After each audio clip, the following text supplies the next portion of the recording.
बिस्मिल्लाहिर्रहमानिर्रहीम अस्सलाम वालेकुम। रात गए ईरान ने अपना हुर्मज़ के अंदर नाज़रीन कराम बड़ा धमाका कर डाला है। शायद आप लोगों के वहमो गुमान में भी नहीं था कि ईरान इतना बड़ा खड़ा कर सकता है। दूसरी तरफ जो बहरीन एक अरब कंट्री है, उसने अपनी तबाही के परवाने पर खुद ही दस्तखत कर डाले हैं। इबरतनाक किस्म का अंजाम अब उसका होने जा रहा है। इंतहाई तहलका खेज उसके हवाले से रिपोर्ट इस वक्त सामने आ चुकी है।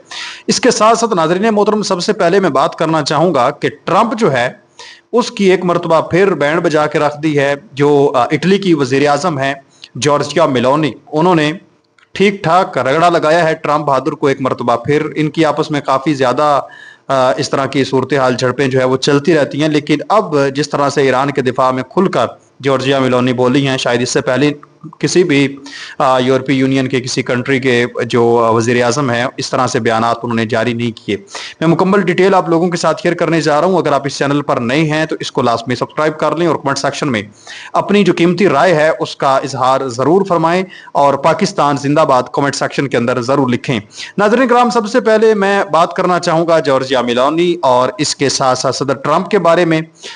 इनकी आपस में कुछ गुफ्तगू हुई है, कुछ झड़पें हुई हैं, एक दूसरे को बड़े सख्त तरीन इन्होंने जवाबात दिए हैं और बड़े गर्म और सख्त लहजे के अंदर सदर ट्रंप ने कहा कि ईरान को डिस्ट्रॉय इटली with nuclear weapons in 3 minutes if it wanted to. क्योंकि आप जानते हैं कि ट्रंप की यह ख्वाहिश थी कि जब मैं ये जंग छेड़ूंगा, शुरू करूंगा, तो जितने भी यूरोपीय यूनियन के मुमालिक हैं, नेटो के जितने भी कम अज कम इत्तेहादी हैं, वो सारे के सारे मेरा साथ देंगे। इस जंग में भरपूर तरीके के साथ हम मिलकर लड़ेंगे। जिस तरह से अफगानिस्तान के अंदर हमने तबाही मचाई, शाम, लुबनान, इराक, इन तमाम कंट्री, सीरिया के अंदर, लिबिया के अंदर, बोस्निया के अंदर, तो ऐसे ही यहाँ पर भी ये सारे कंट्री मेरा साथ देंगे। लेकिन इसके उल्ट हुआ, आप जानते हैं कि साथ नहीं दिया गया। तो फिर अब चूंकि वो काफी ज्यादा बरहम है यूरोपीय यूनियन के मुमालिक से, तो अभी उसने जर्मनी से अपनी फौज को भी वापस बुलाने का अंदिया दिया। तो इस चीज पर जर्मनी ने कहा ठीक है, आप अपनी फौज ले जाए, हमें पहले ही पता था कि आपने फौज अपनी निकालनी है, तो हम तैयारी कर रहे हैं, हम अपनी मजीद फोर्सेस को बढ़ाना चाहते हैं। और यूरोपीय यूनियन के दूसरे मुमालिक को भी उसने कहा कि आप अपनी कुव्वत को खुद जो है वो अपने आप को मजबूत करें। किसी के जोरे बाजू पर क्या लड़ाई लड़नी और क्या फिर अपनी हिफाजत, वो हिफाजत को नहीं होती जो दूसरे बंदे के आसरे पर हो। खुद ही बंदा अपनी आंख खुली रखे तो ये बेहतर होता है। तो अब इसने तंजिया तौर पर कहा कि मैं ये चाहता हूं कि ईरान जो है वो एटमी ताकत ना बने। अगर वो बन जाता है तो आप नहीं जानते ईरान कितना खतरनाक होगा।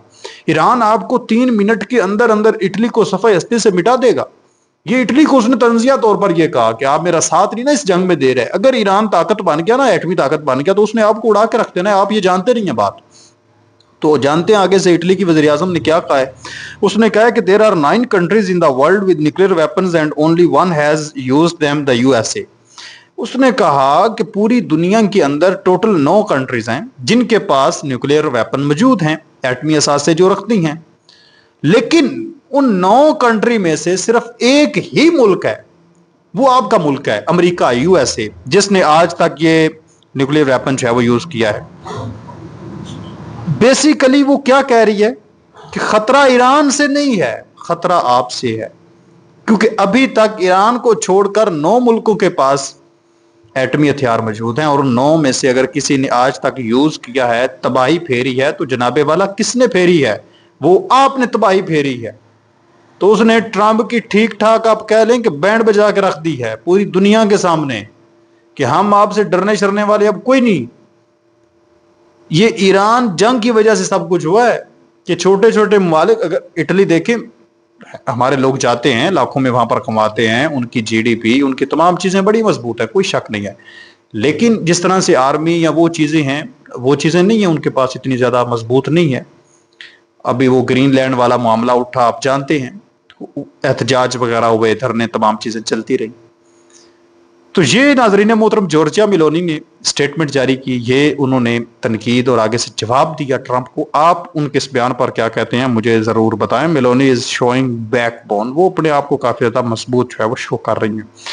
दूसरी तरफ नाजरीन मोहतरम, अगर हम बात करें, ईरान ने जो बड़ा खड़ाक, बड़ा धमाका किया है इस वक्त स्ट्रेट ऑफ हॉर्मस के अंदर। पहले आप जानते हैं कि उसने स्ट्रेट ऑफ हॉर्मस को बंद किया, तेल बंद हुआ, बहरान आ गया हर किस्म का। फिर उसने ये कहा था, मैंने भी आप लोगों के साथ ये खबर शेयर की थी, कि जो यहां से नीचे से केबल्स वगैरह गुजर रही हैं ना, मैंने इनको तबाह करके रख देना है अब अगर किसी ने अटैक किया तो। लेकिन अब उसने जो है थोड़ी हिकमत अमली तब्दील की है।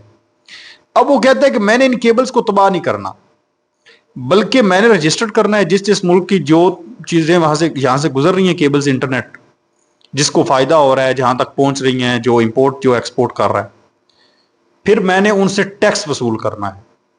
Iran is considering taking control of undersea internet cables passing through the Strait of Hormuz. According to Fars, Iran may force foreign cable companies to get permit, pay fee and follow Iranian laws. Iran کا جو لا اور قانون ہے اس کو بھی follow کرنا ہوگا. The cable carry around 15 to 20% of global internet and financial data traffic between Europe and Gulf and Asia. 15 سے 20% تک جو انٹرنیٹ ہے یورپ، ایشیا اور گلف کنٹریز کے درمیان وہ انہی کیبلز سے گزر کر جاتا ہے۔ یہ اب نائے ہرمز ہے، یہ آپ ذرا دیکھیں، اور یہ اس کے نیچے سے یہ جو مختلف کلرفل آپ کو نظر آ رہی ہیں لائنیں، یہ یہاں سے اس وقت کیبلز گزر رہی ہیں جن کے تھرو انٹرنیٹ بات چیت چل رہی ہے۔ مکمل نہیں ہے کہ میں کہتا ہوں کہ مکمل مطلب بات چیت ان کی وجہ سے چل رہی ہے، لیکن یہ ہے کہ اوور آل اگر 100% ہم بات چیت کر رہے ہیں، انٹرنیٹ یہ وہ سب کچھ یوز کر رہے ہیں، تو اس میں سے 15 سے 20% تک جو ہے وہ اسی کی بدولت ہے، اس کی وجہ سے ہے۔ تو یہ اب تک کا ایک اور بڑا کھڑاک ایران نے کر دیا ہے۔ ایران اب اس پر فیس پے کرے گا، فیس وصول کرے گا، اور پھر آگے اس نے یہ بھی کہا ہے کہ ان کیبلز کو اگر ٹھیک کرنا ہے، مرمت ان کی کرنی ہے، تمام چیزیں، یہ ایسا تو ہے نہیں کہ کوئی کہ اس مائک کی اگر تار خراب ہو گیا تو بس ٹیپ لگا دینی ہے تو ٹھیک ہو گیا، 100 روپیہ مجھے دے دیں، اس پر ملین آف ڈالرز میں خرچے آتے ہیں، تو وہ کہتا ہے کہ وہ بھی ہمارے کاریگر ٹھیک کریں گے، وہ بھی ہمیں پیسہ ملنا چاہیے۔ پھر اب اگر حالات ٹھیک ہو جاتے ہیں، ایک تو یہ اس کو کافی زیادہ بینیفٹ ہوگا، یہاں سے اماؤنٹ آئے گی، پھر دوسرے نمبر پر اسٹریٹ آف ہرمز سے یعنی وہ جتنے فائدے لے سکتا ہے وہ فائدے لینے، پیسے اپنے کمائے گا، جو بحری جہاز گزریں گے وہ بھی پیسے دے کر گزریں گے۔ تو یہ اب ایک اور بڑا کھڑاک جو ہے وہ ایران نے کر دیا ہے۔ اسی کے ساتھ ساتھ ناظرین محترم، بحرین کے اندر 41 افراد کو گرفتار کیا گیا ہے، جن پر الزام ہے کہ وہ ایران کی پاسداران انقلاب سے منسلک ایک جاسوسی نیٹ ورک سے چلا رہے تھے، وہاں کی حساس لوکیشنز، خفیہ ڈیٹا، معلومات ایران کے حوالے کر رہے تھے۔ تو وہ جناب والا 21 لوگوں کو بحرین نے گرفتار کر لیا ہے۔ اب بحرین کی آپ کہہ لیں کہ تباہی پھرنے والی ہے اور ناقابل یقین مناظر آپ کو دیکھنے کو ملیں گے۔ اس سے پہلے جتنی بھی یہ جنگی صورتحال بنی رہی ہے، آپ کو بحرین کے اندر اتنے بڑے اٹیک دیکھنے اور سننے کو نہیں ملے۔ یو اے کے اوپر زیادہ اٹیک ہوئے ہیں، اس کی وجہ کیا ہے کہ یو اے جو ہے وہ کھل کر کھیل رہا تھا، کھل کر جو ہے وہ لوگوں کو ان کو گرفتار بھی کر رہا تھا جو ایران کے خلاف تھے، اور مطلب ساری چیزیں کر رہا تھا۔ اس وجہ سے ایران جو ہے اس نے یو اے پر اٹیک کیے۔ اب بحرین جو ہے وہ بھی آ چکا ہے میدان میں اس حوالے سے۔ تو اب ناظرین محترم اگلا نمبر ہے بحرین کا، کیونکہ ایران کے اب دیکھیں نا IRGC جو ان کا پاسداران انقلاب ہے، ان سے منسلک 41 بندے گرفتار ہوئے ہیں، کسی چھوٹی موٹی یا عام ان کے بندے نہیں تھے، وہ ایران کے عام شہری گرفتار ہوئے، ان کی تنظیم کے عام ترین، جنہوں نے پورا اب تک ایران سنبھالا ہوا ہے، اور آج 2 مہینے ہونے والے ہیں، اور خامنائی صاحب بھی مارے گئے ہیں، اور نیچے بھی کتنے لوگ ان کے مارے گئے ہیں، پھر بھی ایران جو ہے وہ ڈولا نہیں، اپنی پوزیشن میں ہے۔ کیوں؟ ان انقلابی گارڈز کی وجہ سے۔ تو یہ اب ناظرین محترم لیں گے بدلہ، اور یہ اب تباہی مچانے چاہ رہے ہیں۔ اس حوالے سے جو شیخ عبداللہ بن زائد ال نہیان ہیں، متحدہ عرب امارات کے نائب وزیر اعظم اور وزیر خارجہ ہیں، انہوں نے باضابطہ بیان جاری کیا ہے کہ بحرین میں ایرانی انقلابی گارڈ سے منسلک ایک بڑے نیٹ ورک تنظیم کی مذمت کی ہے۔ انہوں نے کہا کہ یہاں پر کیوں تھے، اس چیز کی انہوں نے مذمت کی ہے، اور پھر بیرونی سیکورٹی فورسز کی کارروائی کی تعریف کی ہے۔ آپ نے بہت اچھا کام کیا، یہ جو گرفتار کیے ہیں۔ تو یہ ناظرین محترم، اب یو اے خود تو ڈوب رہا ہے، خود تو ایرانی حملوں کا شکار ہے، اب ساتھ ساتھ بحرین کو بھی ڈبوئے گا۔ تو آپ اس چیز پر کیا کہتے ہیں مجھے کمنٹ سیکشن کے اندر ضرور بتائیں۔ ملتے ہیں ایک اور نئی ویڈیو میں، تب تک اپنا اور اپنے پیاروں کا ڈھیر سارا خیال رکھیں۔ نیکسٹ ویڈیو تک اللہ نگہبان، پاکستان ہمیشہ زندہ باد۔